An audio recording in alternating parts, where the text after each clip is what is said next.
और मेरे प्यारे बच्चों, कैसे हो आप? होप सो कि आप बहुत अच्छे होंगे और अच्छी तरीके से जो कॉन्सेप्ट है उनको आप समझ रहे होंगे। देखिए, पिछली क्लास में हम लोगों ने जो हमारा चैप्टर 6 है लाइफ प्रोसेसेस का, उसमें हमने पढ़ा था रेस्पिरेटरी सिस्टम। तो रेस्पिरेटरी सिस्टम में जनरली कुछ हार्मफुल सब्सटेंस बने थे। अगर हम लोग रेस्पिरेशन की बात करें तो इस सिस्टम में ब्लड में कुछ हार्मफुल सब्सटेंस आ गए थे, urea, ketone, salt, access amount of water. देखिए, ये सब हार्मफुल हैं। एक्सेस अमाउंट ऑफ वाटर भी हार्मफुल होती है, यूरिया, कीटोन्स कुछ बहुत ही हानिकारक सॉल्ट्स होते हैं, ये सब हमारी बॉडी के इसमें बनते हैं सेल में। ड्यूरेशन था रेस्पिरेशन। तो ये बहुत जरूरी हो जाता है कि हमारी बॉडी में जो ब्लड है उस ब्लड में से इन चीजों को बाहर निकाल लिया जाए और उसके बाद उसको बॉडी के बाहर भेज दिया जाए। तो ये बड़ी इंपॉर्टेंट चीज है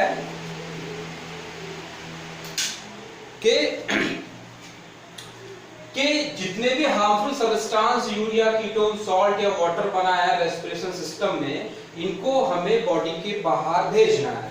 और जनरली ये नेचुरली हमारी बॉडी के अंदर एक सिस्टम काम करता है जिसको हम बोलते हैं एक्सक्रीटरी सिस्टम, उत्सर्जन तंत्र। देखिए, ये हमारी बॉडी में किडनीज करती है और किडनी जो होती है वो बहुत सारे नेफ्रॉन से मिलकर बनी होती है। तो आप कह सकते हैं the functional unit of kidney is nephron, the functional unit of excretory system is nephron. बहुत सारे नेफ्रॉन्स होते हैं जो मिलकर के किडनी बनाती हैं और यही किडनी हमारे ब्लड में से जो भी harmful substance urea, ketone, salt और water, excess amount of water, इन सब को यूरिन की फॉर्म में, जो हम पेशाब या मूत्र करते हैं उसकी फॉर्म में शरीर से बाहर कर दिया जाता है। ऐसा क्यों?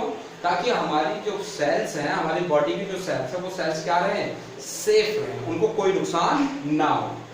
तो अब मेन पॉइंट ये है जो सीबीएसई आपसे कई बार पूछता है, हार्मफुल सब्सटेंस के कई बार आपसे नाम पूछता है, what is the harmful substance, ये हो गए। आपसे कई बार सीबीएसई ने क्वेश्चन पूछा what is the functional unit of excretory system, that is nephron. आप याद रखिए इस बात को कि नेफ्रॉन होते हैं। अब क्वेश्चन ये है कि ये काम कैसे होता है। देखिए, नेफ्रॉन की एक बहुत ही सिंपल स्ट्रक्चर होती है। अगर हम लोग स्ट्रक्चर की बात करें तो जब हम नेफ्रॉन की स्ट्रक्चर की बात करेंगे तो यहाँ पर एक जनरली इस तरीके का कैप्सूल टाइप में होता है और यहाँ पर एक इस तरीके से ये एक ऐसी संरचना होती है और ये आगे जा करके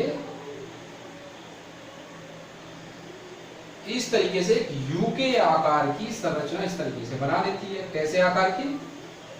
यू के आकार की। ठीक है बच्चों, और ये जा करके कनेक्टिंग ट्यूब बना लेती है एक्स्ट्रा, जो हमारे यूरेथ्रा से जुड़ी होती है। अब देखिए, यहाँ पर इस नेफ्रॉन, ये वास्तव में नेफ्रॉन की स्ट्रक्चर है। तो इस नेफ्रॉन में तीन मेन इंपोर्टेंट पार्ट होते हैं। एक पार्ट ये होता है और एक पार्ट आपका ये होता है जो यू की शेप का होता है और एक पार्ट होता है ये। तो देखिए, ये जो होता है इसको हम बोलते हैं बोमन कैप्सूल। क्या बोलते हैं? Bowman's capsule. देखिए, जब डायग्राम आप बनाएंगे, एक डायग्राम वो भी बन जाएगा क्योंकि इनकी जो वेसल्स हैं, ब्लड वेसल्स, इसके साथ में एक ब्लड की भी वेसल साथ साथ चली होती है क्योंकि वो ब्लड में से ही फिल्टर होता है सब कुछ। तो देखिए, ये जो हार्मफुल सब्सटेंस हैं, ये हार्मफुल सब्सटेंस इस बोमन कैप्सूल, जो एक बोमन संपुट होता है, इसमें एंट्री करते हैं और यहाँ पर इनका फिल्ट्रेशन शुरू हो जाता है। अब यहाँ पर याद रखिए, जैसे यहाँ पर मैं आपको एग्जांपल बता रहा हूँ, ये हार्मफुल सब्सटेंस है बॉडी से बाहर करने हैं। आपने कभी सोचा, जैसे हम लोग घर में जब साफ सफाई करते हैं तो बहुत सारी चीजें जो गंद होती है वो हम एक जगह इकट्ठा करते रहते हैं और उसके बाद उसको घर से बाहर फेंक देते हैं। तो कभी आपने सोचा कि हम एकदम से घर से बाहर फेंक देते हैं उनको? ऐसा नहीं है। देखिए, जब साफ सफाई करते हैं तो क्या होता है, एक बार हम किसी को बोल देते हैं कि भाई जरा चेक कर लो कोई जरूरी सामान तो नहीं है। दूसरी बार जब हम उसको फेंकने वाले होते हैं तब भी हम लोग एक बार चेक करते हैं कि कोई जरूरी सामान तो नहीं है। जब हम संतुष्ट हो जाते हैं उसके बाद उसको घर से बाहर कचरे को कर देते हैं। सेम प्रोसेस हमारी बॉडी में यही होता है। ये केवल हार्मफुल सब्सटेंस नहीं, ब्लड में बहुत सारे अच्छे या जो यूजफुल सब्सटेंस होते हैं वो भी होते हैं। तो होता ये है कि यहाँ पर जैसे हमने घर के कचरे को फेंकने के टाइम 2 बार चेकिंग की थी, ऐसे यहाँ इस सिस्टम में भी 2 बार चेकिंग होती है। पहली चेकिंग होती है यहाँ पर, जिसको हम बोलते हैं फिल्ट्रेशन। तो पहला फिल्ट्रेशन यहाँ पर होता है,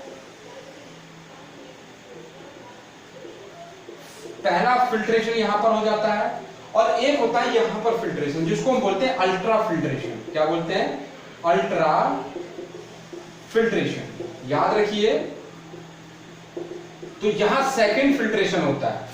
तो याद रखिए यहां पर जो हार्मफुल सब्सटेंस हैं, जो आपके यूरिया, कीटोन्स वगैरह जो होते हैं, वो यहां पर इसमें निकाल लिए जाते हैं ब्लड में से, और दूसरी तरफ जो भी कुछ सॉल्ट बचते हैं वो यहाँ पर निकाल लिए जाते हैं। और निकालने के बाद ये आगे बढ़ता हुआ जो ब्लड होता है, ये इस तरीके से आगे चला जाता है, इसमें ये आगे ये हार्मफुल सब्सटेंस चले जाते हैं, और ये आपकी होती है कलेक्टिंग ट्यूब। क्या होते हैं ये? Collecting tube. नाम से ही क्लियर है, कलेक्टिंग का मतलब है जहां कलेक्ट होगा। क्या कलेक्ट होगा? Harmful substance.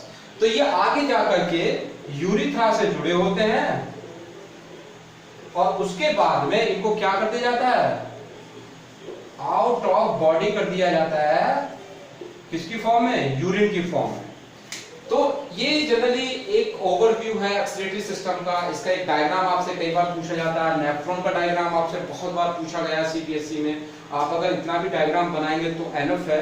तो एक्सक्रीटरी सिस्टम का ही मतलब है कि हमारे ब्लड में जो अलग अलग सिस्टम, जैसे रेस्पिरेटरी सिस्टम हो गया या दूसरे सिस्टम हो गए, तो एक्सक्रीटरी सिस्टम में इन सिस्टम के द्वारा बने हुए हार्मफुल सब्सटेंस को सेल से जो आते हैं ब्लड में, उनसे ब्लड में से निकाल लिया जाता है।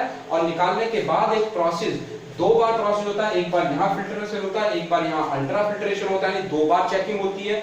दो बार फिल्ट्रेशन होने के बाद इसको कलेक्ट कर लिया जाता है। कलेक्ट करने के बाद इसको आउट ऑफ बॉडी यूरिन, पेशाब की फॉर्म के रूप में शरीर से बाहर कर दिया जाता है। पर इसी को आपको एक्सप्लेन करके लिखना वन बाय वन, ठीक है? There are many harmful substance which are formed by the respiratory system, like that urea, ketone, salt, excess amount of water and etc.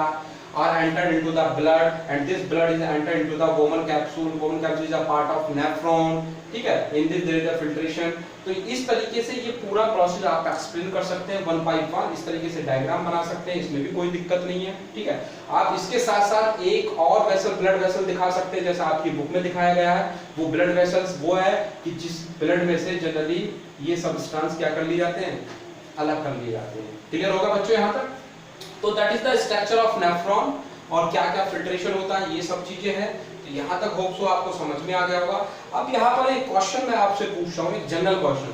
Suppose करो किडनी काम करना बंद कर दे। बहुत सारे लोग आपने केस सुने होंगे, लेटेस्ट भी केस बहुत सारे हुए हैं कि किसी व्यक्ति की किडनी जो है वो काम करना बंद कर देती हैं। तो तब क्या होगा? बड़ी सिंपल सी बात है, अगर किडनी ने काम करना बंद किया तो ये हार्मफुल सब्सटेंस क्या हमारी बॉडी से बाहर निकल पाएंगे? बिल्कुल नहीं निकलेंगे, फिल्टर ही नहीं होंगे। अगर ये फिल्टर नहीं हुए तो फिर ये कहाँ रहेंगे? ब्लड में रहेंगे, और ये हार्मफुल सब्सटेंस ब्लड में रहेंगे तो क्या करेंगे? हमारी सेल्स को डैमेज करेंगे, नुकसान पहुंचाएंगे। बड़ी सीधी सी बात है, समझ में आ गया बच्चों आप लोगों को?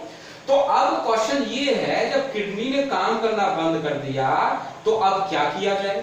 तो इसके लिए एक अलग प्रोसेस किया जाता है, क्योंकि किडनी नेचुरली हमारी बॉडी के अंदर होती है। दो किडनी होती है, लेफ्ट एंड राइट। अगर दोनों किडनीज ने काम करना बंद कर दिया तो एक आर्टिफिशियल किडनी होती है। आर्टिफिशियल किडनी का मतलब होता है एक तरीके की मशीन होती है। तो उस मशीन में क्या होता है, ह्यूमन बीइंग्स का जो ब्लड होता है वो एंट्री किया जाता है एक साइड से, और उस ब्लड में जितने भी हार्मफुल सब्सटेंस होते हैं इसी तरीके की अल्ट्रा फिल्ट्रेशन और फिल्ट्रेशन होती है वहां पर, इनको निकाल लिया जाता है, बाकी ब्लड को बॉडी में वापस भेज दिया जाता है। तो इसको हम लोग बोलते हैं आर्टिफिशियल किडनी, आर्टिफिशियल किडनी बोलते हैं। और इसी प्रोसेस को हम लोग बोलते हैं डायलिसिस। कौन सा प्रोसेस बोलते हैं? डायलिसिस। कई बार आपने सुना होगा डायलिसिस का प्रोसेस। तो डायलिसिस का प्रोसेस कई बार सीबीएसई ने आपसे पूछा है, तो आपको पता होना चाहिए। डायलिसिस का प्रोसेस जो होता है वो आर्टिफिशियल किडनी के द्वारा किया जाता है। जब नेचुरल किडनी जो होती है, जब वो काम करना बंद कर देती है, नेफ्रॉन काम करना बंद कर देते हैं, जब ये किडनी खराब हो जाती है, तो एक आर्टिफिशियल मशीन होती है। उस मशीन में एक साइड से ब्लड एंट्री किया जाता है, हमारी हाथ की नसों में सुई लगा करके जो निडल है, ब्लड एंट्री किया जाता है। और जैसे ही मशीन में ब्लड पहुंचता है तो जो हार्मफुल सब्सटेंस होते हैं उनको वो मशीन निकाल देती है, बाकी ब्लड को कहां पहुंचा देती है? वापस हमारी बॉडी में इंजेक्ट कर दिया जाता है। और ये लगातार प्रोसेस चलता रहता है, जब तक ब्लड में हार्मफुल सब्सटेंस खत्म नहीं हो जाते तब तक ये प्रोसेस चलता रहता है। इसी प्रोसेस को हम बोलते हैं डायलिसिस। आप लोगों की बुक में भी डायग्राम दिया हुआ है, एक मशीन है, आदमी लेटा हुआ है, एक तरफ से निडल लगी हुई है। तो ये डायलिसिस। कई बार आपसे पूछ लिया गया कि डायलिसिस क्या है, तो आई होप सो कि आपको डायलिसिस समझ में आ गया होगा। इसी डायलिसिस करने वाली मशीन को ही बोला जाता है आर्टिफिशियल किडनी। ठीक है, आर्टिफिशियल का मतलब है बनावटी किडनी, जो कि बाहर होती है मशीन के रूप में। तो होप सो कि आप लोगों को एक्सेलरेटरी सिस्टम समझ में आ गया होगा बच्चों। अब यहाँ पर आपको सीबीएसई कई तरीके के क्वेश्चन पूछता है। What is the function unit of excretory system? That is nephron. What is the structure of nephron? ये है। What is the process of excretion? तो एक्सेलरेशन का ये प्रोसेस है। आपसे स्टेप पूछा जाता है, what is the filtration, what is the ultra filtration. तो ये सब चीजें आपको पता होनी चाहिए। आपसे ये पूछा जाता है कि जो हार्मफुल सब्सटेंस होते हैं वो क्या होते हैं? यूरिया, कीटोन, सॉल्ट, वाटर और अमोनिया भी आप लिख सकते हैं। अमोनिया भी पाई जाती है, ठीक है, अमोनिया भी बनती है, तो कुछ अमाउंट अमोनिया की भी होती है ब्लड में। तो इन सबको बाहर निकालने का प्रोसेस ही होता है एक्सेलरेटरी सिस्टम। ठीक है बच्चों, यहाँ तक अगर आपको कोई भी डाउट, कोई भी क्वेश्चन हो इस सिस्टम में, एक्सेलरेटरी सिस्टम में, तो आप मुझे कमेंट बॉक्स में बता सकते हैं। होप सो कि आप लोगों को समझ में आ गया होगा। फिर भी आपका कोई भी डाउट, कोई भी क्वेश्चन, तो आप मुझे जरूर बताएं। बिल्कुल भी समझ डरने की जरूरत नहीं है। और जैसा मैं हमेशा कहता हूँ, साइंस का मतलब होता है चीजों को केवल समझना, ना कि रटना। मैं फिर आप लोगों को यहाँ पर बता रहा हूँ, ऐसा नहीं है कि केवल जो बुक में केवल जो लैंग्वेज लिखी हुई है उसी लैंग्वेज में हमें लिखना, ऐसा बिल्कुल भी नहीं है। आप केवल कॉन्सेप्ट को समझिए, उसके बाद अपनी लैंग्वेज में इनको आप लिख सकते हैं। You are free.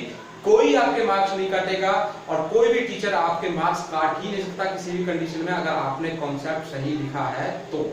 आप अपनी ओन लैंग्वेज जो आपको समझ में आता है उस तरीके से आप लिखिए, लेकिन कॉन्सेप्ट सही होना चाहिए, शर्त ये है। ठीक है, तो यहाँ पर हो तो आप लोगों को समझ में आ गया होगा। नेक्स्ट टॉपिक पर हम लोग चलेंगे। अगर आपको ये वीडियो अच्छी लगी हो तो लाइक, शेयर और सब्सक्राइब जरूर करें, और बच्चों इसको शेयर जरूर करें आप पूरे बच्चों के बीच में, एक दूसरे को, ताकि ज्यादा से ज्यादा बच्चों का इस ऐसे टफ समय में फायदा हो सके, वो बच्चे ज्यादा से ज्यादा फायदा ले सकें और चीजों को समझ सकें। तो इन चीजों को समझने के बाद एक बार केवल आप अपनी बुक उठाइए, आपके इंडेक्स क्वेश्चन है, आपके एक्सरसाइज क्वेश्चन है, उनमें देखिए। अगर कहीं कोई भी दिक्कत, कोई भी पॉइंट आपको लगता है, कोई भी डाउट आपको लगता है, तो आप उससे जरूर शेयर करें। चलिए हम लोग इस सिस्टम को यहीं खत्म करते हैं, बाकी नेक्स्ट सिस्टम हम लोग नेक्स्ट क्लास में पढ़ेंगे। Thank you very much.